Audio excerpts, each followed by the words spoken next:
आज करने वाले हैं और डिस्कस करेंगे प्रोजेक्टाइल का नेक्स्ट लेक्चर, और इसमें हम कुछ न्यूमेरिकल्स प्रॉब्लम देखेंगे, है ना, किस तरह के क्वेश्चंस पूछे जाते हैं। और ऐसे क्वेश्चंस अपन लेंगे कि सारे कंसेप्ट्स आपके क्लियर हो जाएंगे, कहीं कोई डाउट नहीं आएगी। बाय द वे हम लोग यहाँ फर्स्ट क्वेश्चन देखते हैं। Particle projected with speed 20 metre per second at top point of its path, kinetic energy of particle becomes half of initial value। ठीक है ना, तो हमसे पूछ रहा है कि प्रोजेक्शन एंगल बताइए आप, मैक्सिमम हाइट, रेंज और टाइम ऑफ लाइट कैलकुलेट। एक फिगर से इसको हम लोग बनाने की कोशिश करते हैं और क्लियर हो जाएगा। ठीक है ना, यहाँ देखो आप, जैसे मान लो कि यहाँ हमने एक्स एक्सिस ले लिया है और यह वाई एक्सिस, और कहीं प्रोजेक्टाइल ऐसे रहा ना। अब यहाँ से देखो हमने कुछ एंगल से इसको प्रोजेक्ट किया है भाई, है ना, तो कुछ एंगल से हमने इसको प्रोजेक्ट कर दिया। ठीक है, एक प्रोजेक्शन एंगल हमसे पूछ रहा है, हम इसको मान लेते हैं थीटा, और स्पीड इसका दिया है 20 मीटर पर सेकेंड। ठीक है, प्रोजेक्शन स्पीड दिया है 20 मीटर पर सेकेंड।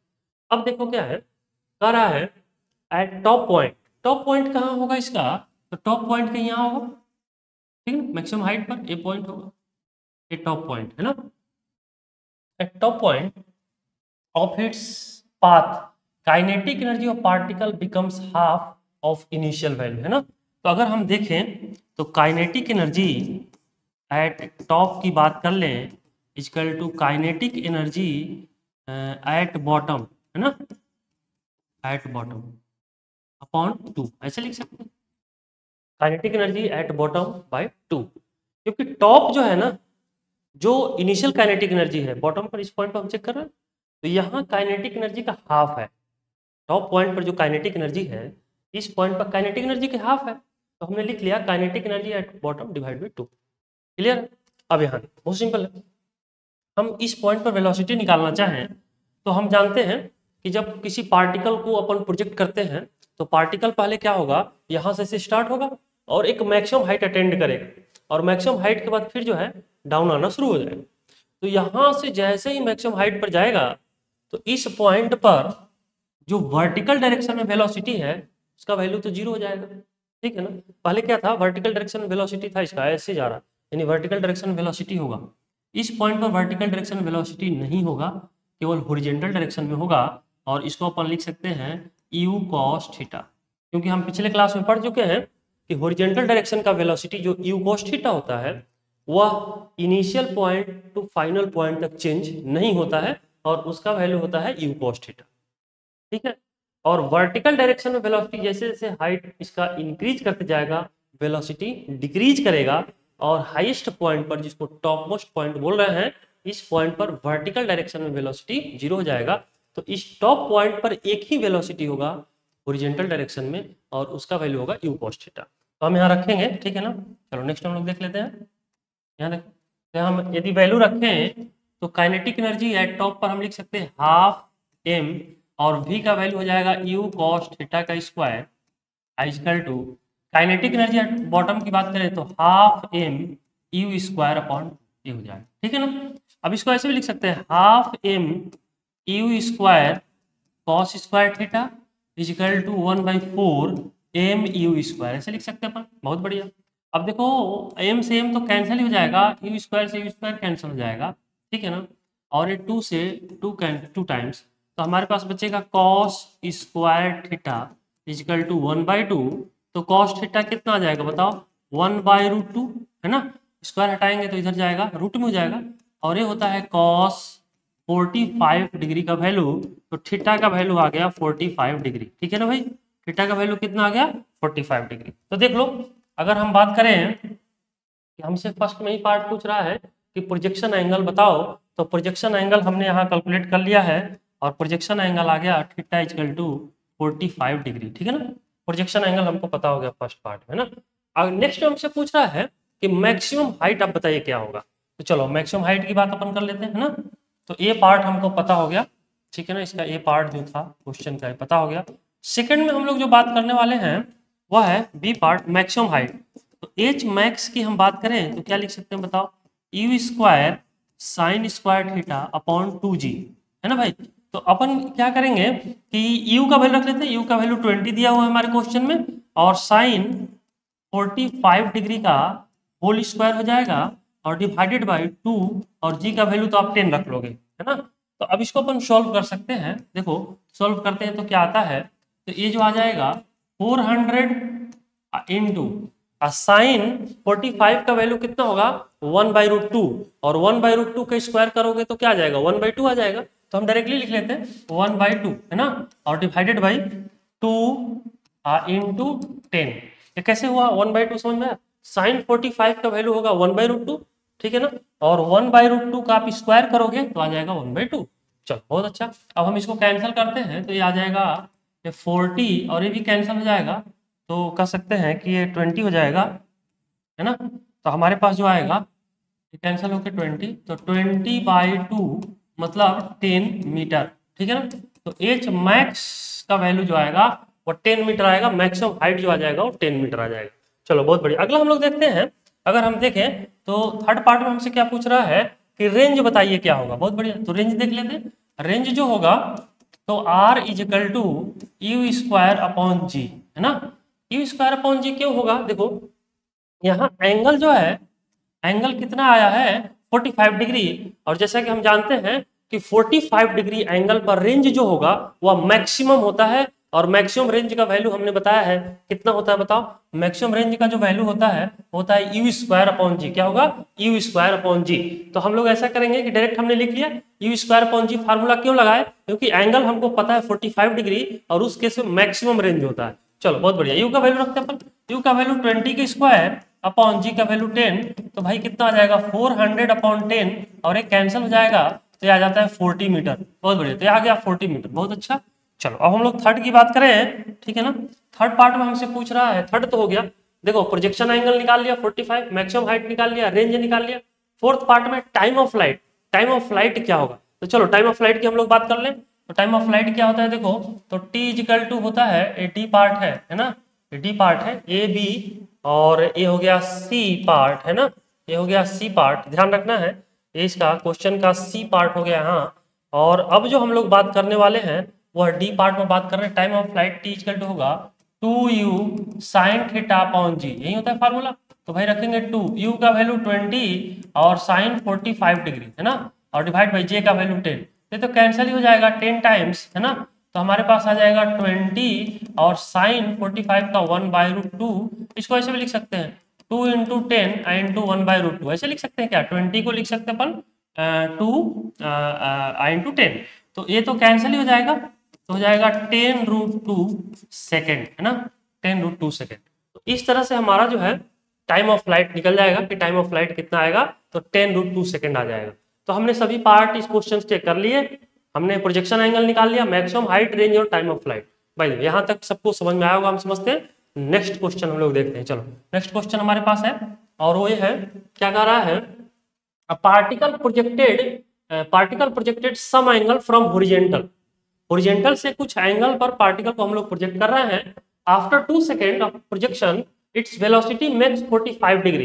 प्रोजेक्शन के 2 सेकेंड बाद पार्टिकल जो है कितना एंगल बनाता है 45 डिग्री, बहुत अच्छा, एंगल फ्रॉम होरिजेंटल से। And after 1 more second, 1 second के और बाद it becomes horizontal, find out time of flight. हमसे पूछ रहा है भाई, प्रोजेक्शन एंगल पूछ रहा है, मैक्सिमम हाइट पूछ रहा है, रेंज पूछ रहा है, और height of particle when it make 45 from the horizontal, ठीक है ना। चलो हम लोग देख लेते हैं कैसे इसको, थोड़ा फिगर से हम लोग देखेंगे, समझेंगे कि कैसे इसका फिगर बनेगा और किस तरह का सिचुएशन हमारे पास दिखेगा। तो हम फिगर पहले ड्रॉ करेंगे। तो बहुत अच्छा, यहाँ हमने क्या किया है कि ये हमारे पास एक्स एक्सिस है भाई, और ये है वाई एक्सिस, बहुत बढ़िया। अब यहाँ से हमने कहीं पार्टिकल को ऐसे प्रोजेक्ट कर लिया है, ठीक है। अब इसके बाद क्या कह रहा है समझना, इसके बाद कह रहा है कि after 2 second of projection its velocity makes 45 degree, यानी 2 सेकेंड बाद कहीं यहाँ आया होगा, और ये इसका जो वेलोसिटी है ना, ये जो है कितना एंगल बना रहा है 45 डिग्री बना रहा है ना। और कितना टाइम लेता है बताओ, यहाँ से 2 सेकेंड लेता है, यहाँ से यहाँ तक जाने में 2 सेकेंड लगता है, कितना लगता है 2 सेकेंड, बहुत अच्छा।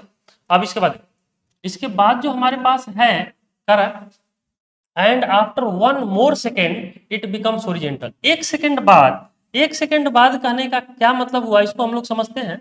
1 सेकेंड बाद मतलब यहाँ कहीं होरिजेंटल होने का मतलब क्या हुआ कि यह जो है टॉप मोस्ट पॉइंट पर पहुंच गया।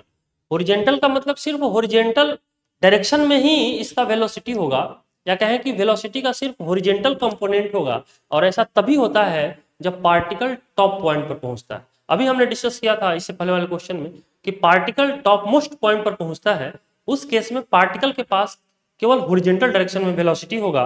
तो कह सकते हैं कि जिस समय पर पार्टिकल हॉरिजेंटल रहा होगा उस समय उसका वर्टिकल डायरेक्शन में वेलोसिटी 0 होगा, है ना। तो इस पॉइंट पर हमारा पार्टिकल हॉरिजेंटल है और टॉप मोस्ट पॉइंट पर वर्टिकल डायरेक्शन में वेलोसिटी 0 है। बहुत अच्छा। और यहां से यहां तक आने में कुछ टाइम टेक करता है, और यह टाइम टेक करता है 1 सेकेंड। कितना? 1 सेकेंड, है ना। तो ये हमारे पास आ गया 1 सेकेंड। अब यहाँ देखो, पिछले क्लास में हम लोग डिस्कस किए हुए हैं कि अगर पार्टिकल टॉप पॉइंट पर पहुंचता है, जहां पॉइंट ऑफ प्रोजेक्शन, मान लो पॉइंट ऑफ प्रोजेक्शन वो है, और वो पॉइंट ऑफ प्रोजेक्शन से यदि किसी प्रोजेक्टाइल को हम प्रोजेक्ट करें और वह कहां पहुंचता है? टॉप मोस्ट पॉइंट पर। तो टॉप मोस्ट पॉइंट पर पहुंचने में जो टाइम लगता है वह टाइम जो होता है टाइम ऑफ फ्लाइट के हाफ होता है, हमने डिस्कस किया है ना। तो यहां से यहां तक जाने में टोटल टाइम कितना लग गया भाई? तो टोटल टाइम लगा कितना बताओ? टोटल टाइम लगा 2 + 1 यानी 3 सेकेंड। कितना लगा? 3 सेकेंड। तो 3 सेकेंड जो टाइम लगा, या 3 सेकेंड क्या आया? टाइम ऑफ फ्लाइट का हाफ टाइम आया, क्योंकि टॉप मोस्ट पॉइंट पर पहुंचने में पार्टिकल को जितना टोटल उसका टाइम ऑफ फ्लाइट होता है उसके हाफ लगता है। जैसे टोटल टाइम ऑफ फ्लाइट क्या होगा? ओ से ए पॉइंट पर हम देखें तो ओ से ए तक जाने में जो टाइम लगेगा उसी को बोलेंगे टाइम ऑफ फ्लाइट, और हाफ कहने का मतलब हो जाएगा t/2। तो t/2 का वैल्यू 3 सेकेंड है, तो हम यहाँ से t निकाल सकते हैं। t = कितना आ जाएगा? 6 सेकेंड, है ना। यानी t का वैल्यू आ गया 6 सेकेंड, यानी हमको टाइम ऑफ फ्लाइट पता हो गया, वह कितना आ गया? 6 सेकेंड। क्लियर है ना। तो यहां तक तो हम बात समझ गए। अब तो फर्स्ट में हमसे यही से पूछ रहा है कि टाइम ऑफ फ्लाइट क्या होगा। तो पहला क्वेश्चन तो भाई ऐसे ही हो गया, बड़ा सिंपल है ना। फर्स्ट क्वेश्चन तो ऐसे ही हो गया कि जो है टाइम ऑफ फ्लाइट जो आ गया वह 6 सेकेंड आ गया। चलो ठीक है। इसके बाद सेकंड में पूछ रहा है कि प्रोजेक्शन एंगल आप बताइए। एक चीज और हम यहाँ देख सकते हैं कि अगर टी का वैल्यू हम रखें, ठीक है ना, देखो यहाँ टी का वैल्यू हम रखें तो टी का वैल्यू टी = कितना आया था? 6 सेकेंड ना। तो टी का वैल्यू क्या होता है? 2u sin θ/g i = 6, है ना। तो हम लोग क्या कर सकते हैं, इसको अगर हम लिखें तो इसको ऐसे भी लिख सकते हैं, u sin θ इसको मल्टीप्लाई कर दो तो 6i × g और डिवाइडेड बाई 2 इधर आएगा, डिवाइड हो जाएगा तो कैंसिल हो जाएगा। तो u sin θ आ जाएगा 3g। ये ध्यान रखना है, 3 टाइम्स कैंसिल हो गया तो u sin θ आ गया 3g। एक तो ये रिलेशन हमारे पास आ गया। चलो ठीक है, बहुत अच्छा। तो टाइम ऑफ फ्लाइट तो हम निकाल चुके ऑलरेडी। ये पार्ट में जो हमको था टाइम ऑफ फ्लाइट हमको निकल गया 6 सेकेंड। नेक्स्ट हम लोग देखते हैं। नेक्स्ट में हमारे पास क्या है कि देखो, अब इसके बाद हमको निकालना है प्रोजेक्शन एंगल। कि ये एंगल, प्रोजेक्शन एंगल का मतलब कि ये एंगल हमको चाहिए होगा कि इस एंगल का वैल्यू क्या होगा। ठीक है, कुछ समय बाद कह रहा है कि 45 डिग्री एंगल बनाता है, बट 45 डिग्री एंगल कुछ समय बाद बनाता है। प्रोजेक्शन के समय क्या एंगल रहा है वो हमको निकालना है। इसी को बोलते हैं एंगल ऑफ प्रोजेक्शन या प्रोजेक्शन एंगल। ठीक है ना। तो चलो इसको हम लोग निकालने के लिए क्या करेंगे कि एक रिलेशन यहाँ से ले सकते हैं, ठीक है ना। ऐसे अगर हम देखें तो ये हमारे पास v का डायरेक्शन है भाई, है ना। ये v का डायरेक्शन है, और यहाँ क्या है, ये एंगल कितना है? 45 डिग्री, है ना। ये एंगल है 45 डिग्री। ये एंगल कितना है बताओ? 45 डिग्री, है ना। तो इसका एक कंपोनेंट तो आ जाएगा v cos 45, जिसके साथ एंगल बना रहा है, और इसके परपेंडिकुलर जो आ जाएगा वह आ जाएगा, है ना। वह क्या आ जाएगा बताओ? वह आएगा, ये तो v है, यह आएगा v sin 45। तो आ जाएगा v sin 45 डिग्री, है ना। बहुत अच्छा, ठीक है। इसके दो कंपोनेंट हमको पता हो गए। अब हम लोग ऐसे कर सकते हैं, चाहे इसको हम लोग ऐसे लिख लें, इसको ऐसे भी लिख सकते हैं, बहुत सिंपल है। देख लेते हैं इसको। तो हम नहीं लिख के एक और ऐसे लिखेंगे, ये 45 हो गया। इसको अपन मान लें vx और इसको मान लेते हैं vy, है ना। ऐसे मान से चलो, अब हमारे पास क्या है देखो, तो हम यहाँ लिख सकते हैं 10, हम इक्वेशन से लिख सकते हैं, इस ट्रायंगल से लिख सकते हैं 10 45 डिग्री = vy/vx। ऐसे लिख सकते हैं क्या? तो अभी कंपोनेंट ब्रेक नहीं कर रहे हैं, अभी देख चेक कर रहे हैं कि यहाँ जो है vx और vy में क्या रिलेशन आता है ना। तो हमने लिख लिया 10 45, tan थीटा मतलब परपेंडिकुलर अपॉन बेस, तो परपेंडिकुलर हो गया vy और बेस हो गया vx, तो vy/vx ये हमको आ गया। अब इसको ऐसे कर सकते हैं, tan 45 को लिख सकते हैं 1 और ये लिख सकते हैं vy/vx। तो हमारे पास आ जाएगा Vx इजिकल टू Vy, है ना, Vx इजिकल टू Vy। बहुत अच्छा। तो हमारे पास x डायरेक्शन में जो वेलोसिटी है वो हमें पता है क्या, बताओ। x डायरेक्शन में जो वेलोसिटी है वह होता है u cos थीटा, है ना। x direction velocity u cos theta है तो फिक्स है ना। अब हमारे पास क्या है, Vy की हम बात करें तो Vy हमारे पास आ जाएगा u sin थीटा और माइनस g इंटू टी, यही आ जाएगा। क्योंकि Vy की बात करें तो t समय बाद जो वेलोसिटी होता है y डायरेक्शन में उसका वैल्यू हमने बताया है v equal to u plus a t, और u की जगह अपन रखेंगे u sine theta initial velocity और a की जगह माइनस जी इंटू टी। तो कुछ समय बाद यानी t समय बाद जो वेलोसिटी y डायरेक्शन में होगा वो होगा u sine theta minus g T, और x डायरेक्शन में तो वेलोसिटी कोई चेंज होना नहीं है, तो वो तो u cos थीटा ही रहेगा। चलो ठीक है, तो हमारे पास आ जाएगा u साइन थीटा का वैल्यू यहाँ निकाले हैं 3g, तो यहाँ रख लिया 3g और माइनस जी आई इंटू टी का वैल्यू हम लोग रख सकते हैं। देखो टी का वैल्यू यहाँ तक पहुंचने में कितना टाइम लगाता था, यहाँ से फिगर से क्लियर हो जाएगा। देखो देख रहे हो, ओ से इस पॉइंट तक पहुंचने के लिए इसको पॉइंट का कोई नाम देते हैं, पी पॉइंट, है ना, पी पॉइंट। तो ओ से पी तक जाने में कितना समय लगा था, 2 सेकेंड। तो हम यहाँ टी का वैल्यू जो रखेंगे वह 2 रखेंगे, तो 2 आ जाएगा। तो 3g माइनस 2g ये कितना आ जाएगा, g, यानी u cos थीटा जो आ गया वह g के इक्वल आ गया। चलो बहुत अच्छा, तो ये इक्वेशन हमको पता हो गया फर्स्ट और ये इक्वेशन पता हो गया सेकंड। चलो अब हम लोग क्या करते हैं, बड़ा सिंपल है और इसको समझना है, बहुत ही सिंपल है। हम ऐसा करेंगे कि फर्स्ट बाई सेकंड कर लेते हैं ना, फर्स्ट बाई सेकंड। तो क्या आ जाता है, u sine theta upon u cos theta, ठीक है ना भाई, u sine theta upon u cos theta upon equal to 3g upon g। तो जी भाई कैंसल, u कैंसल, तो साइन अपॉन कॉस्ट को लिख कह सकते हैं टेन थीटा इक्वल टू 3, तो थीटा हमको निकल जाएगा और थीटा का वैल्यू कितना आ जाएगा, टेन इनवर्स 3, है ना भाई। ये हमको पता हो गया। इस सेकंड पार्ट का सॉल्यूशन है। सेकंड पार्ट शायद यही था हमारे पास, क्या पूछ रहा था, देखो सेकंड पार्ट में बी पार्ट में प्रोजेक्शन एंगल, तो हमने प्रोजेक्शन एंगल निकाल लिया, ठीक है ना। अगला पार्ट है हमारा एच मैक्स हम निकालेंगे। तो ये हमारे पास हम कह सकते हैं कि यहाँ से जो है, यहाँ से बी पार्ट स्टार्ट है और बी पार्ट का ये सोल्यूशन हो गया। अब चलो सी की बात कर ले अपन। तो सी जो हमारे पास है, सी के लिए हम लोग क्या करते हैं, देखो तो सी जो है, देखो सी में कह रहा है एच मैक्सिमम बताइए, तो एच मैक्स इक्वल टू होता है you square sine square theta upon 2g। तो भाई देखो यू साइन थीटा लिख सकते हैं क्या इसको, तो यू साइन थीटा का होल स्क्वायर अपॉन 2g, और यू साइन थीटा हम निकाले, यू साइन थीटा क्या है 3g, तो हम यहाँ लिखेंगे 3g का होल स्क्वायर अपॉन 2g, है ना भाई। तो हमारे पास कितना आ जाएगा बताओ, 9g स्क्वायर अपॉन 2g। तो g और g तो कैंसिल ही हो जाएगा, तो हम यहाँ लिख सकते हैं 9 आई इंटू एक जी बचेगा, उसका वैल्यू 10 रख लो और डिवाइड बाई 2, तो आ जाएगा 45 मीटर। तो एच मैक्स जो आ जाएगा इस केस में, वह मैक्सिमम हाइट जो आ जाएगा वो आ जाएगा 45 मीटर। बहुत अच्छा। अगला जो हम लोगों का पार्ट है और ये बहुत ही सिंपल है, और नेक्स्ट पार्ट में हम लोग देख लेते हैं क्या है। नेक्स्ट पार्ट में जो हमारा है वह है रेंज हमको निकालना है कि रेंज हमारा कितना आएगा।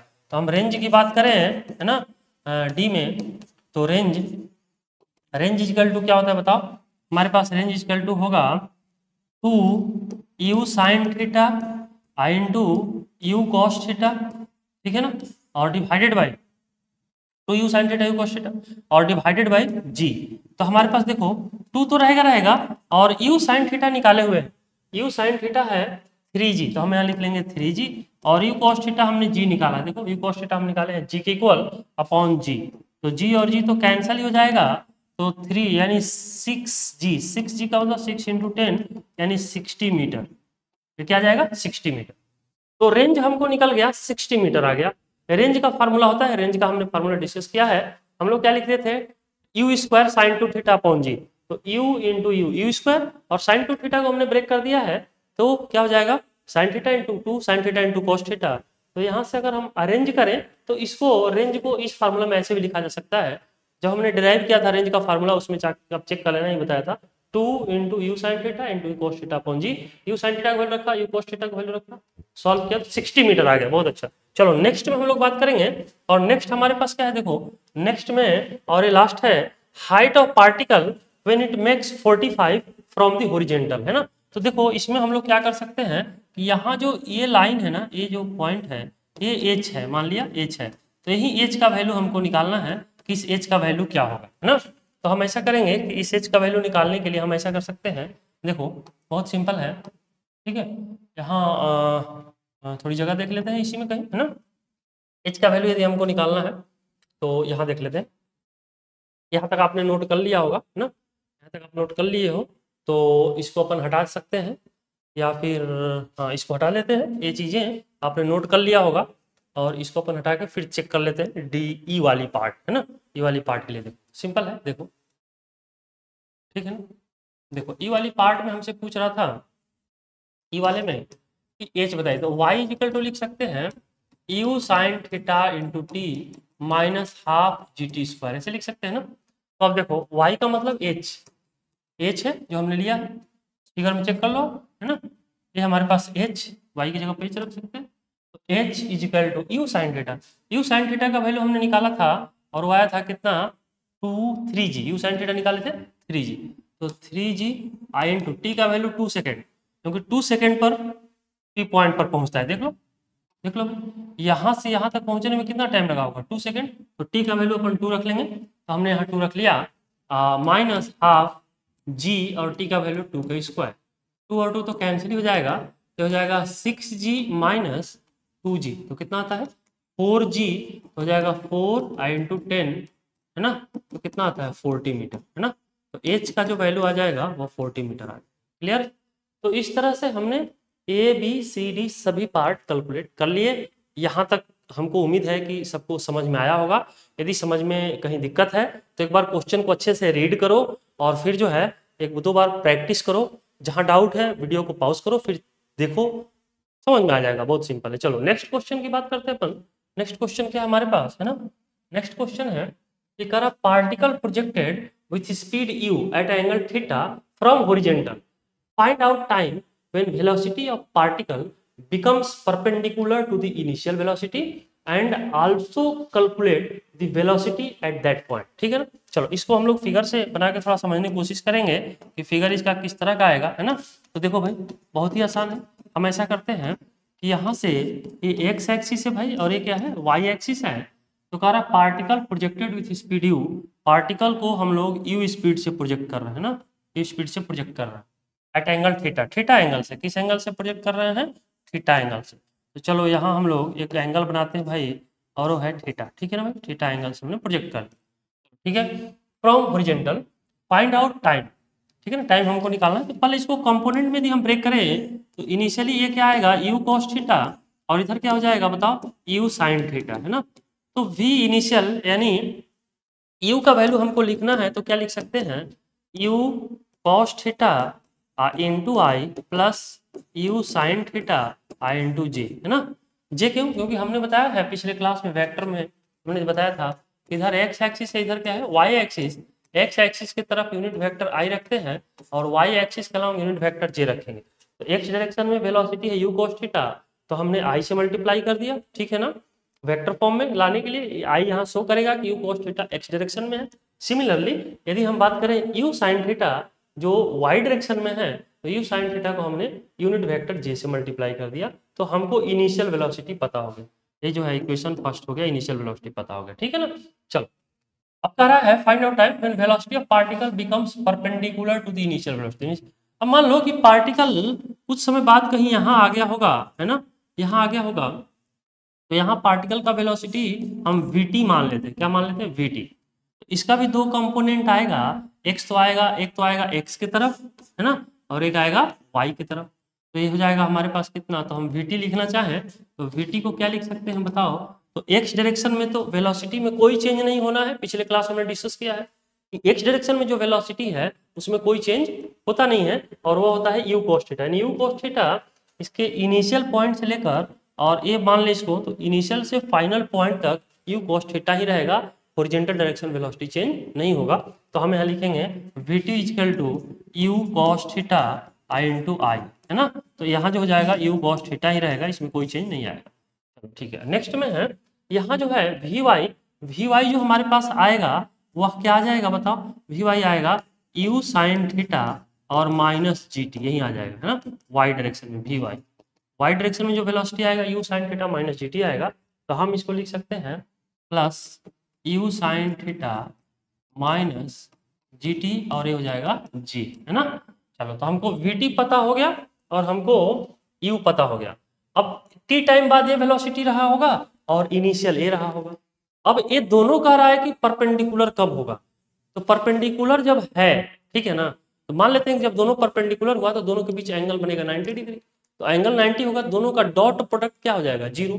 हम पिछले क्लास में डिस्कस कर चुके हैं वेक्टर में, यदि दो वेक्टर परपेंडिकुलर हैं तो उसका डॉट प्रोडक्ट जीरो होगा। तो हम लिख सकते हैं u इंटू वी टी, है ना, इजिकल टू जीरो, है ना। तो हमारे पास आ जाएगा u cos theta into i plus u sine theta into j, बहुत अच्छा, u का वैल्यू डॉट, और vt हमने रख दिया u cos थीटा इंटू आई और minus u sine theta minus g T, और ये क्या हो जाएगा जी, और इसका वैल्यू जो होगा जीरो के बराबर हो जाएगा। इसका वैल्यू क्या होगा, जीरो के इक्वल हो जाएगा, है ना। इसका वैल्यू जो होगा वो क्या होगा, यहाँ लिख लेते हैं, जीरो के इक्वल हो जाएगा। चलो ठीक है, अब इसको हमको डॉट प्रोडक्ट लेना है, ठीक है ना। डॉट प्रोडक्ट कैसे लेना होगा, ठीक है ना, हमने बताया था कि डॉट प्रोडक्ट जब आपको लेना है तो क्या करना होगा, आई के कोफिशिएंट को आई के कोफिशिएंट से ही मल्टीप्लाई करना पड़ेगा। तो चलो आई का कोफिशिएंट यहाँ क्या है भाई, आई का कोफिशिएंट यहाँ हमको दिख रहा है यू cos थीटा, बहुत अच्छा, आई इंटू यहाँ आई का कोफिशिएंट क्या है यू cos थीटा, बहुत अच्छा, और यहाँ देखो यहाँ माइनस और प्लस, माइनस हो जाएगा, माइनस हमने रख लिया। फिर जे को जे से ही मल्टीप्लाई करना है, हमने कहा था कि जे को हमेशा जे से मल्टीप्लाई करो, आई को आई से मल्टीप्लाई करो। तो जे का कोफिशिएंट यू साइन थीटा, तो हो जाएगा यू साइन थीटा, ये प्लस है और ये जो है ये प्लस है यहाँ, सॉरी यहाँ माइनस है, ये प्लस रहेगा। तो u sine theta, u sine theta जो हो जाएगा ये हो जाएगा u sine theta into u sine theta, बहुत अच्छा, माइनस देख लो प्लस और minus, minus u sine theta into g t equal to zero. यार देख लो एक बात, देखो हमने क्या कहा, ये जो आई का कोफिशिएंट है और यहाँ आई का कोफिशिएंट, ये दोनों को मल्टीप्लाई करना, क्योंकि हमने डॉट प्रोडक्ट में पढ़ लिया है कि यदि वेक्टर आई जे के फॉर्म में दिया रहता है तो आई के कोफिशिएंट को आई के कोफिशिएंट से मल्टीप्लाई करना होता है, जे के कोफिशिएंट को जे के कोफिशिएंट से मल्टीप्लाई करना होता है। तो यहाँ हमने डॉट प्रोडक्ट लेना है तो आई के कोफिशिएंट को आई के कोफिशिएंट से ही मल्टीप्लाई करेंगे। आई का कोफिशिएंट क्या है यू cos थीटा, तो you cos theta into you cos theta, ये क्लियर है। अब यहाँ देखो जे के कोफिशिएंट को जे के कोफिशिएंट से मल्टीप्लाई करना होता है, तो यहाँ जे का कोफिशिएंट क्या दिख रहा है यू साइन थीटा, और यहाँ जे का कोफिशिएंट क्या है u sine theta minus g t, तो इसको इसके साथ मल्टीप्लाई कर दो, तो u sine theta into u sine theta, और यहाँ प्लस यहाँ माइनस, तो minus u sine theta into g t equal to zero. अब इसको हम लोग थोड़ा सिंप्लीफाई करते हैं, तो देखो क्या आएगा u into u, u square cos square theta आ जाएगा। उसी तरह इसको मल्टीप्लाई करेंगे तो u into u square sine into sine, sine square theta, है ना। तो इसको पहले हम लोग लिख लेते हैं, नेक्स्ट में चलो देखते हैं। तो हमारे पास आ जाएगा u square cos square theta plus u square sine square theta, है ना, और minus u sine theta I into g into t equal to zero, बहुत अच्छा। अब यहाँ देखो यहाँ हम यू स्क्वायर कॉमन ले सकते हैं भाई, तो क्या आ जाता है sine square theta plus cos square theta minus, है ना, माइनस यू साइन थीटा और into g t equal to zero, तो बहुत अच्छा। अब यहाँ देखो sine square theta plus cos square theta का वैल्यू क्या हो जाएगा वन, तो यहाँ वन रख लेना है, तो u square into one minus u sine theta, है ना, u sine theta I into g t equal to zero.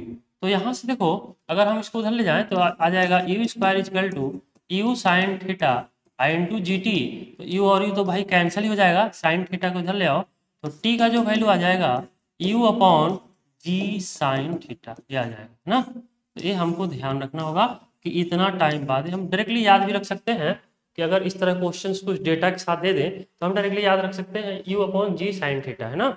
जैसे कुछ 5 ऐसे करके दे दे कि 5 जे वेलोसिटी है इस टाइप का भाई दे, तो हमको कैसे हुआ है मैंने बताया, फ्रिक्वेंटली याद भी कर सकते हैं u upon g sine theta, यानी थीटा हमको पता है।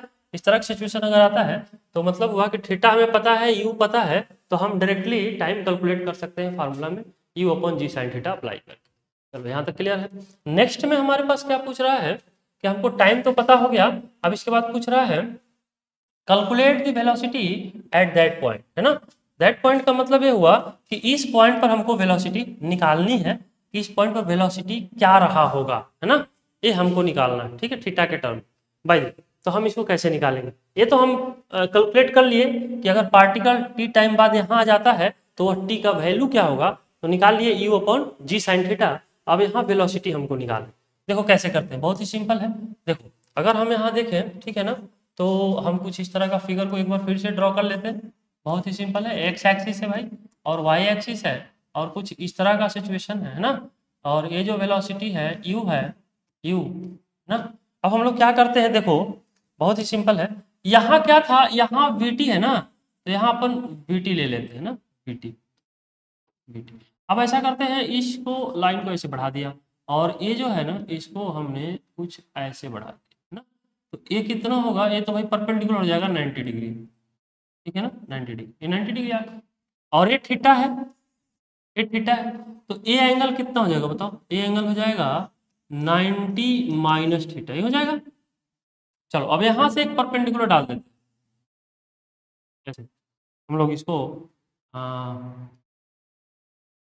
फिर से लिखेंगे, यहाँ से एक परपेंडिकुलर डाल देते हैं ऐसे, है ना, तो परपेंडिकुलर डाल दिया तो ए एंगल कितना हो गया 90 degree, A angle 90 minus theta है तो ए एंगल कितना हो जाएगा थीटा, हो जाएगा ना भाई। देखो ये थीटा है, ये 90 है, तो इस ट्रायंगल में देखो हम यहाँ लिख लें ओ ए और बी, है ना, इस ट्रायंगल में देखो ये तो 90 हो गया 90 डिग्री और ए एंगल थीटा हमारे पास है, तो ए एंगल निकल जाएगा 90 माइनस थीटा, क्योंकि ट्रायंगल में तीनों सम कितने के इक्वल होगा, 180 के इक्वल होगा। तो चेक कर लो, थीटा 90 90 माइनस थीटा ऐड करो तो थीटा थीटा कैंसिल, 90 प्लस 90 180, सही है, तो ए एंगल 90 है थीटा तो 90 माइनस थीटा, क्लियर है। चलो अब यहाँ हम लोग क्या करते हैं कि यहाँ हम मान लेते हैं सी पॉइंट और इसको मान लेते हैं डी पॉइंट, है ना, और ये वीटी तो है ही हमारे पास। अब यहाँ देखो एक ट्रायंगल दिख रहा है क्या, डीसीबी, ठीक है ना। अब डीसीबी ट्रायंगल में देखो ये 90 है और ये 90 माइनस थीटा है तो थीटा हो जाएगा। अब तीनों का सम करो, ये 90 माइनस थीटा, ये 90 और थीटा ऐड करोगे तो 180 आना चाहिए ना, तो 180 आ जाएगा। तो देखो थीटा थीटा कैंसिल हो जाएगा, 90 90 180, यानी ठीक है ये एंगल थीटा हो जाएगा। चलो बहुत अच्छा, हम समझते हैं एंगल का कंसेप्ट समझ में आ गया। अब हम लोग ऐसा करते हैं कि यहाँ जो है एक जो है ना ये वीटी इस लाइन के साथ एंगल बना रहा है, ये हो जाएगा वीटी कॉस थीटा हो जाएगा, और इधर क्या हो जाएगा बताओ, इधर हो जाएगा वीटी साइन थीटा हो जाएगा ना, वीटी साइन। तो देखो हॉरिजेंटल डायरेक्शन में वीटी का कंपोनेंट आया वीटी साइन थीटा, ठीक है ना, वीटी कंपोनेंट कितना आ गया वीटी साइन थीटा, बोलो। और ये ऐसे भी समझ सकते हैं, ये जो हमारे पास क्या है कि ये जो है हमारे पास इनिशियल वेलोसिटी है और ये क्या है फाइनल वेलोसिटी का लाइन है। तो इनिशियल वेलोसिटी और फाइनल वेलोसिटी क्वेश्चन में क्या करा है कि 90 डिग्री है, तो 90 डिग्री आ गया, ऐसे भी समझ सकते हैं। तो हमने अब इसको देखना, तो हॉरिजेंटल डायरेक्शन में जो वेलोसिटी है वो क्या है यू कॉस थीटा, और ये हॉरिजेंटल डायरेक्शन में क्या है वीटी साइन थीटा। तो हम ये दोनों को इक्वल कर सकते हैं, हॉरिजेंटल डायरेक्शन में ये वैल्यू चेंज नहीं होता, तो हॉरिजेंटल में भी दोनों इक्वल होगा। तो हम लिख सकते हैं v t sine theta equal to u cos theta, ठीक है भाई। तो हम लोग लिख सकते हैं v t equal to u cos theta upon sine theta, तो क्या लिख सकते हैं बताओ, यू कॉट थीटा ना। तो यहाँ से वीटी का जो वैल्यू आ जाएगा वो आ जाएगा यू कॉट थीटा, है ना। यही हमसे पूछ रहा था कि उस पॉइंट पर वेलोसिटी बताओ, जिस पॉइंट पर परपेंडिकुलर है तो उस पॉइंट पर जो वेलोसिटी आएगा वो आएगा यू कॉट थीटा, ठीक है ना। तो यहाँ तक समझ में आ गया होगा सबको।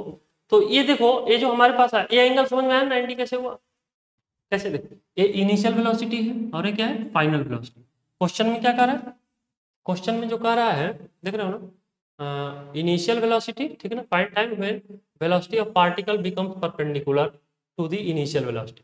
तो इनिशियल वेलोसिटी और फाइनल वेलोसिटी मतलब टी टाइम के बाद जो वेलोसिटी है वो परपेंडिकुलर है, तो 90 डिग्री एंगल बनेगा, ऐसे भी। चलो ठीक है, तो इस तरह से हम लोग एंगल कंसेप्ट समझ गए और वीटी का वैल्यू हमने निकाल लिया यू कॉट थीटा, क्लियर है। चलो नेक्स्ट में हम लोग बात करते हैं, ठीक है ना। तो यहाँ तक सबको समझ में आया होगा, उम्मीद करते हैं। आप एक बार इसको नोट कर लो, फिर अगला क्वेश्चन की बात करते हैं। चलो नेक्स्ट क्वेश्चन हमारे पास है, नेक्स्ट क्वेश्चन है ना, नेक्स्ट क्वेश्चन क्या है देखो, find out projection velocity A particle fall in vehicle shown in figure, है ना। चलो इसको देखते हैं इसका कैसे करना। बहुत ही सिंपल है। देखो यहाँ क्या है कि एक पार्टिकल को हमने प्रोजेक्ट किया है, ठीक है, देख रहे हो, पार्टिकल को प्रोजेक्ट किया है कुछ यू वेलोसिटी से, यू वेलोसिटी से प्रोजेक्ट किया है, और एंगल कितना है 45 डिग्री, एंगल कितना है 45 डिग्री, बहुत बढ़िया।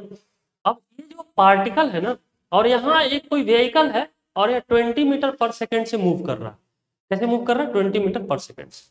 और ये जो है ना, जब इसको हमने प्रोजेक्ट किया तो व्हीकल कितना डिस्टेंस पर पहले था 10 मीटर, ठीक है। तो जब ये बॉल, जब कोई भी particle projection velocity when particle, जब ये पार्टिकल यहाँ से चला होगा, तो ये पार्टिकल जब यहाँ से इस तरह मूव करके यहाँ आया होगा, तो ये जो हमारे पास जो व्हीकल है ये भी मूव करके कहीं यहाँ आ गया होगा, ठीक है ना। तो यहाँ से यहाँ तक मूव किया तो कुछ डिस्टेंस कवर किया होगा, तो डिस्टेंस को हम मान लेते हैं x, क्या मान लिया x, ठीक है ना, x मान, ठीक है। अब यहाँ देखो जब x मान लिया तो कह सकते हैं कि यहाँ से यहाँ तक इस प्रोजेक्टाइल जो पार्टिकल है, इस प्रोजेक्टाइल का रेंज हो गया, क्या हो गया रेंज, यानी हॉरिजॉन्टल डायरेक्शन में जितना डिस्टेंस होता है वही तो रेंज होता है ना। तो ये जो इस पॉइंट से लेकर हम कुछ नाम दे दें इसका O और इसका कुछ नाम दे दें A, है ना। तो O से A के बीच का जो हॉरिजॉन्टल डिस्टेंस है वह रेंज के इक्वल होगा। तो हम यहाँ लिख सकते हैं R इजिकल टू, है ना, R इजिकल टू 10 + x, ऐसे लिख सकते हैं क्या, बहुत बढ़िया। अब यहाँ देखो, यहाँ तो 10 रहेगा और x का वैल्यू हम लोग निकाल सकते हैं, x क्या है डिस्टेंस है, और डिस्टेंस इजिकल टू होता है स्पीड इनटू टाइम, है ना। तो यहाँ से यहाँ तक गया तो टाइम ऑफ फ्लाइट के इक्वल हो जाएगा, तो स्पीड तो u दिया हुआ है और टाइम ऑफ फ्लाइट को अपन t लिख लें तो हो जाएगा 10 + u 2u sin theta upon g, ठीक है भाई। अब यहाँ देखो रेंज जो होगा, एंगल जब 45 डिग्री है तो रेंज मैक्सिमम होगा नहीं होगा, मैक्सिमम होगा। हमने बताया है कि रेंज मैक्सिमम कब होता है, जब एंगल 45 डिग्री के बराबर हो जाएगा। तो यहाँ एंगल तो 45 डिग्री दिया हुआ है, तो इस केस में रेंज जो होगा वो मैक्सिमम होगा। तो मैक्सिमम रेंज का वैल्यू क्या होता है बताओ, मैक्सिमम रेंज का जो वैल्यू होता है वो होता है u²/g। तो हम यहाँ रख लेंगे u²/g, है ना, u²/g। तो अब यहाँ देखो हमने रखा 10 + u और 2u का मतलब हो गया 2u sin थीटा, और u तो हमारे पास था ही, है ना। तो u का वैल्यू कुछ दिया हुआ है क्या क्वेश्चन में, नहीं, ये u तो हमको निकालना है, find out the projection velocity, हमको निकालना है। तो हम लोग क्या लिख सकते हैं u × 2u, है ना, साइन 45 डिग्री अपॉन g, ये लिख सकते हैं, है ना। तो अब हमारे पास क्या आता है बताओ, अब हम लोग जो बात करेंगे यहाँ लिखेंगे 10 प्लस, है ना, और ये हो जाएगा साइन u × 2u और साइन 45 1/√2 अपॉन g, है ना। सर 10 रख लिए, कोई बात नहीं। अब हम इसको सॉल्व करेंगे ना, तो कैसे आएगा बताओ। तो हमारे पास जो आएगा ये हो जाएगा 2u² × √2, तो ये कैंसिल हो जाएगा √2 से, है ना। तो पहले यहाँ तक नोट करो तो हम लोग कैलकुलेशन की बातें करते हैं ना, पहले यहाँ तक नोट करो।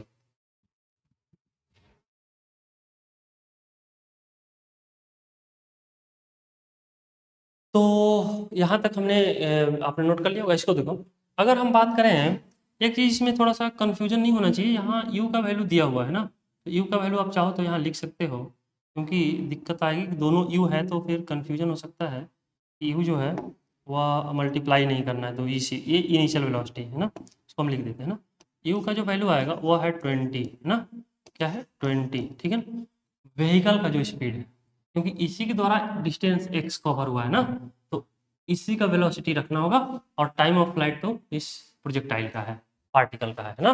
व्हीकल का 20 रख लिया, तो यहाँ भाई 20 रख लो, है ना, 2u और ये हो जाएगा 20, ठीक है। तो ये तो कैंसिल ही हो जाएगा, ठीक है।